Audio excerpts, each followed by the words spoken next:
Hello everyone, this is Jorge Diaz, president and founder of Larry Jacob Internet Marketing, and I'm bringing you another episode of Defining Infusionsoft Success.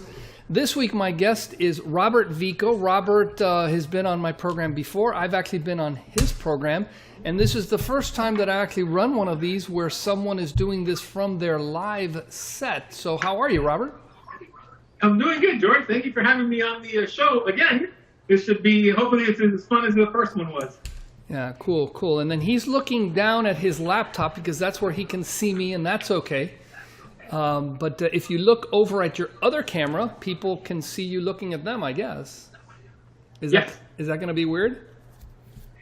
No, I just kind of flip-flop back and forth. I actually prefer to look at the camera than you know.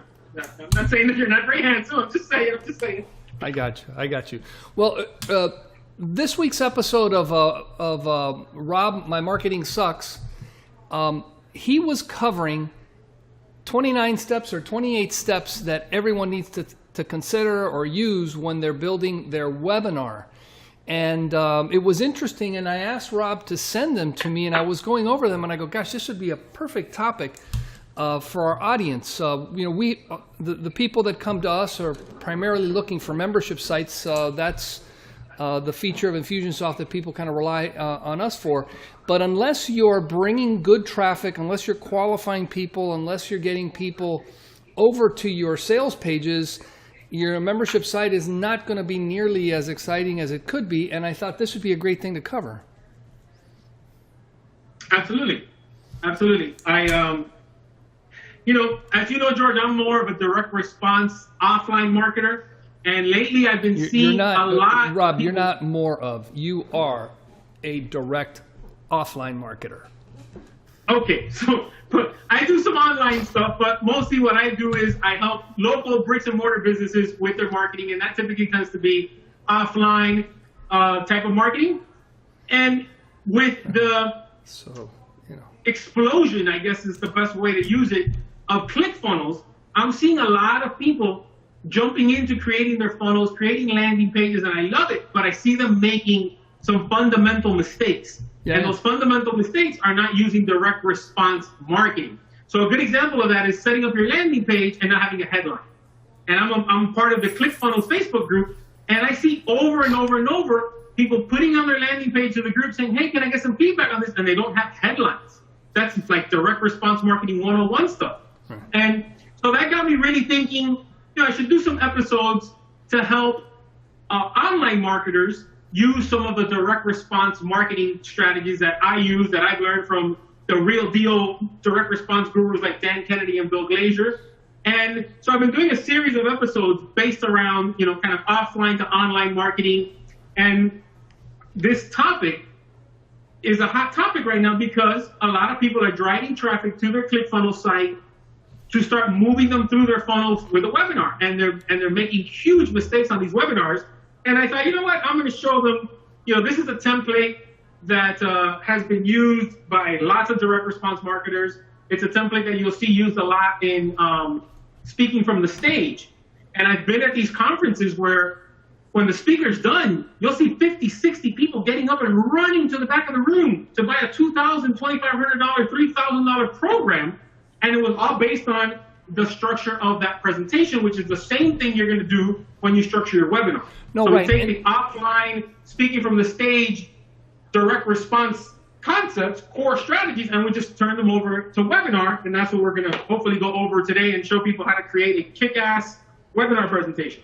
Right. And I'm glad you mentioned that, because when I started going over this, I go, wow, this looks like what I've seen as the things to do when you're building a long copy sales page, which again it follows these formats that have been used since those big long sales letters we used to get in the mail. Those of us that are old enough to remember those times. Yes. And again, it's tried and proven in that space, and it works perfectly online as we're looking at webinars. So why don't we get started with this? Yeah. Okay. And by the way, you mentioned. I completely lost my train of thought. That was quick, huh? Yeah. I don't remember. It'll come to me in the middle of some other topic. It'll come to me. But by the way, you started off already with number one, which is your number one is hot title. You need to give your presentation a super hot, compelling title, right? Yes, absolutely. If I were to have titled the topic of Monday's Rob But My Marketing Sucks as how to create a webinar presentation, wouldn't have been as engaging, wouldn't have been as entertaining. So it was, the 7, let me see here, what exactly what's it? The ultimate 7-figure kick-ass webinar or sales presentation, your step-by-step guide to creating a webinar or signature talk that sells your product or service, right? So you got to start off by engaging people from the get-go, which is the title, which is no different than a headline on one of those old school direct response sales letters or a headline on a landing page. So the title of your webinar, of your presentation, has got to be no different than a headline. And I did a whole episode on headlines 2 Mondays ago. And that's I have a valuable resource that I'm going to give to everybody at the end of this, because headlines, as I mentioned, are 101 marketing. Headlines are not just for your sales copy. Headlines make great titles for blog posts. Headlines make great titles for webinars. Headlines make great social media posts. So there's a lot more you can do with headlines than just a sales page, right? And I'll give that resource out at the end of this. So number one, having a hot title. Number two is always starting off by letting your audience know who this is for. And if you don't really need to do that when you're on the stage speaking, because they're in the room, they know why they're there. But people tend to sign up for webinars and the webinars next week, and next week they really kind of forget, what was all this about? What did I sign up for? So it's important that right off the bat, you let them know what they signed up for, why they're here, and what they're going to learn. And in that webinar, right? Now, important side note here, when it comes to copywriting, you never want to use the word learn, okay? We always use the word discover, okay? There's a big difference between learn the 7 steps and discover the 7 steps. See, the word learn puts us back in the mindset of being in school. It's homework, it's learning, it's tedious, it's paying attention. The word discover, that's a world of possibility and curiosity and excitement, right? So you always want to use discover instead of learn. So in this case, it would be discover, the secrets to creating a 7-figure webinar presentation, as an example, right? And then when we're going to get into the next slide, number 4, and I want to just point out real quick, guys, this is not something that you're going to take it and literally make 28 slides with each of these points. You can have more slides in between. You got to inject your own personality. You got to inject your own creativity into these things, because another mistake I see a lot of people making on the ClickFunnels bandwagon is, what they call funnel hacking, where they're going to go and they're going to kind of swipe somebody else's funnel, but they don't take the extra step and put in their own sense of marketing, their own personality, their own creativity. So it doesn't work very well in that sense. Well, I guess don't take this literal. You can have 50 slides. As long as you have these 28 core slides, you're going to be fine. But you can add slides in there as you wish. No, right. And I guess you have to make sure you don't become unauthentic, right? Yeah, you want to make sure you're not inauthentic, right? Right. You got to be authentic. Yeah, and I think the sound is a little off. It's a little bit behind, but that's okay. I think you're understanding me, right? Yes, yeah. And then I tend to talk fast, so I'll kind of slow it down so I can hear you when you're jumping in there. So 4 and 5 is where we're going to do what we call in marketing future pacing. Okay, and what future pacing is going to do is it's going to allow you to kind of start to paint the picture in their mind of what the outcome of this webinar presentation is going to be. So the end result of what's going to happen to them after listening to this webinar, right? What's the transformation that's going to happen in their lives or in their business after signing up for this webinar or listening to your presentation? And then you also want to future pace what it's going to look like for them if they don't do these things, right? So it's what we call the ugly side of future pacing. So we want to really, kind of paint the picture of what the outcome is going to be like, and then paint the picture of how they're going to end up if they don't follow your advice and they don't take action to make their life or their business better or whatever you're selling. Right, and Robert, in a sales letter, this is kind of like pick the scab kind of stuff, right? Where you want to make sure you're pointing out their pain, but doing it in such a way that you're picturing it. Because I tell you, I was at I was at a mastermind program where we were asked to go up in front of the room and describe the worst case scenarios and really kind of dwell in that pain point. And it was really interesting. There was one guy I remember got up in front of the room and he was helping people find great places to eat in New York City. That's what his business was. And I'm telling you, after he was done, we were all hungry. Your mouth was salivating because he had pictured the pain of not having the best pizza. And it was just really interesting. I had a big reminder, and that's exactly what I'm seeing with number 5, right? Which I think is right behind your head on the video screen at this point, right? Yeah, I think I might be blocking it. Yeah, which is future facing. And, I put them up there just so some people like to follow along, but, you don't have to worry that you can't see it. George has copies of the slides. I have them. We could shoot them to anybody who wants to get their hands on them. Sure.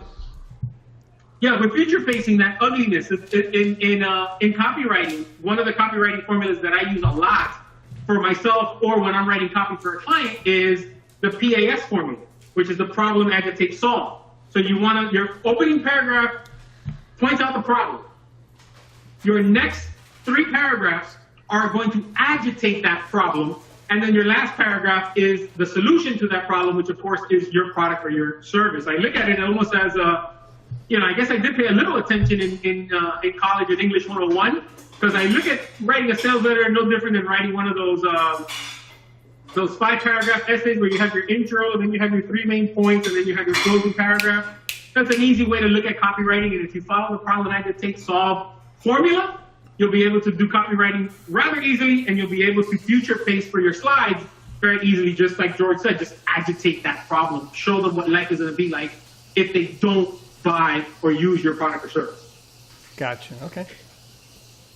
Now, number 6, number 7, number 8 is where we're going to start to establish our authority, our credibility, our expertise. This is what I coined as your ACE status.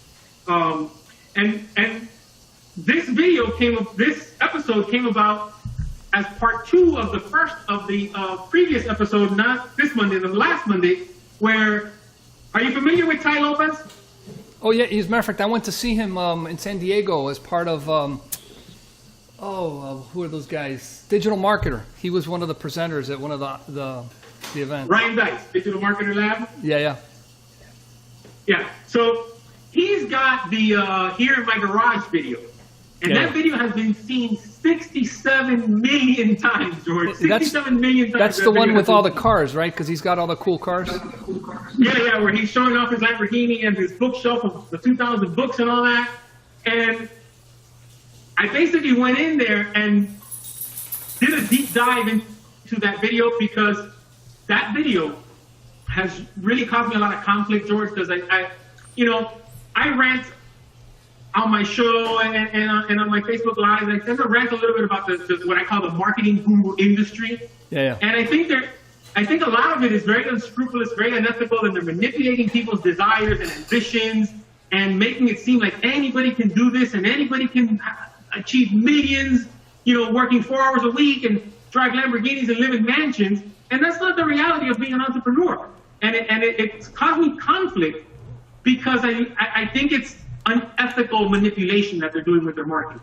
So I went and I kind of analyzed what he was doing in that video, not in any way kind of hating on him. I give the man a lot of respect for what he's done, but it doesn't sit well with me the way that I like to market myself. So what I did was I did a deep dive into that video and how it got 67 million views. And then this episode that you and I are going over is how do we take those same concepts that he used in that video and apply them in an ethical, in a way that's not sleazy, salesy, or unscrupulous. And that's how this whole template came about. So now number 6, number 7, number 8 is where we need to start to establish our authority, our ACE status, to give our credibility to the viewer. And this is where we're going to start to tell our story and how we transitioned and how we went through this ultimate transition, how we came out the other end where we are today. I used the story about how I got stuck working in the nightclub business in South Beach for years and got myself in trouble and arrested, and finally found my way out of that by becoming an entrepreneur. And 17 years later, I've written books and I do public speaking and coaching and all of that. And then I say that because I want the people watching saying, hey, if I can do this, if an ADHD college dropout, broke-ass kid from Little Havana can run and build a successful business for 18 years, and so can you. So this is what you want to do with slide 6, 7, 8. No, You're going to start your story, then you get to like that bell curve, and then you get to the transformation, which is who you are today and how you got here. Right, and I think, Robert, the interesting thing, because you were pointing out how, you know, you can really get into the unethical here, but if your story, you know, is kind of a manipulative or it's off-putting in that way, it will push away some people anyway. And I think what you're saying is it's cathartic because the story's good.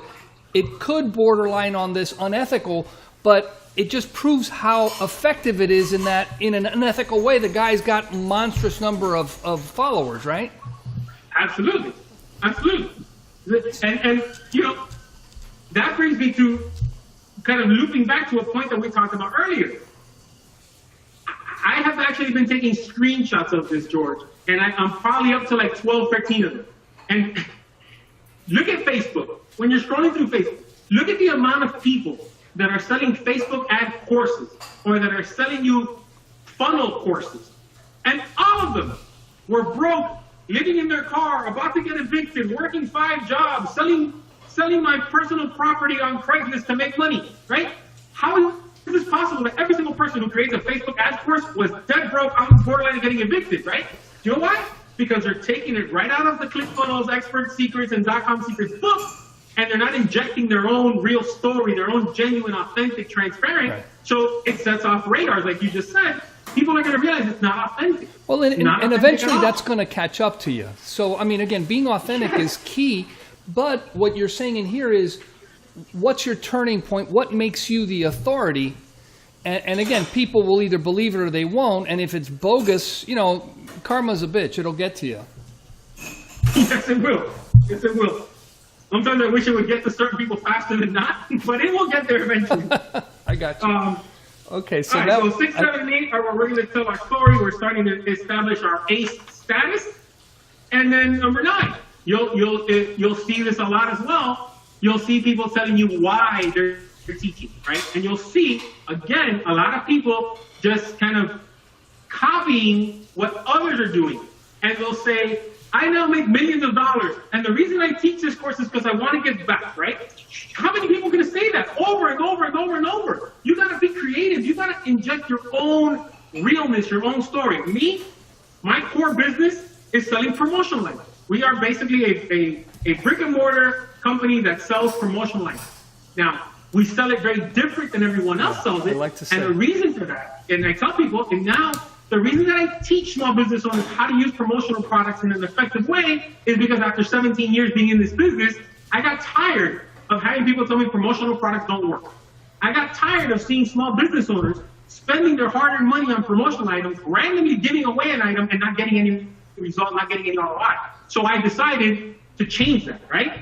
I didn't go into it saying, I sell millions of dollars worth of promotional products, and now I want to give back by helping you. No, that's not genuine. That's not authentic. That's just kind of copying it out of the playbook, man. And this is the stuff that gets me frustrated. That's why I'm doing these episodes, to teach people that, hey, yes, these are the things you need to do, but you can't just take it, you know, right out of the book and stick it in your marketing. You have to put a little thought and effort into this if you want it to work well. Right, right. My interview with Robert went a little bit over, so I've decided to divide this up into 2 episodes, part 1 and part 2. So stay tuned to the next episode, which will be published the following week, and we'll finish up with this conversation with him. Thank you very much.